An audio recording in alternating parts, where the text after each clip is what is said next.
Imagine Europe, 1920. Most women couldn't vote, couldn't run for office, couldn't shape the laws that governed their lives. Now fast forward to today, where we have women leading European institutions, heading governments and still fighting for equal representation.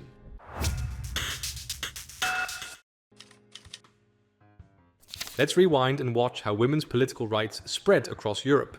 Notice something? It took almost 80 years for all European women to get the right to vote. That's 3 generations of women waiting for basic democratic rights. So now everything's perfect, right? Well, let's look at today's numbers.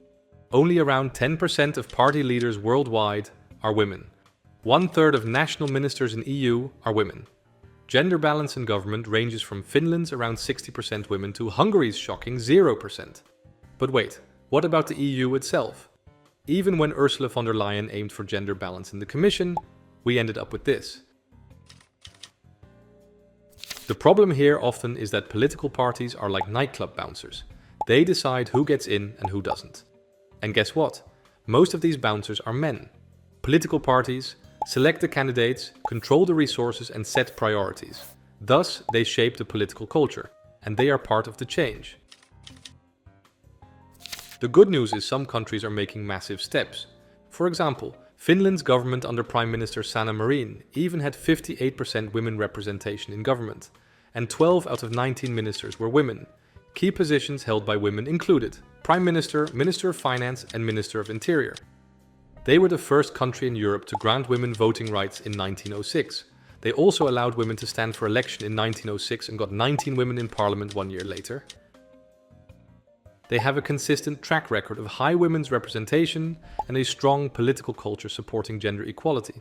Luckily, the Finns are not alone. Other countries are also stepping up their equality game. Here is the top 10 EU governments achieving more than 40% women representation. To force some change and break the status quo, sometimes quota are needed. Some countries have introduced these specifically to get more women as representatives, with consequences such as financial penalties or even parties not being able to run in elections. In some countries where there is no law for this, parties have taken it upon themselves to set up internal quota. So, are we there yet? No. Are we getting there? Yes, but true equality needs party reform, structural change, cultural shift, and active support. A century ago, women couldn't vote. Today, they lead nations. So what do you think should happen tomorrow?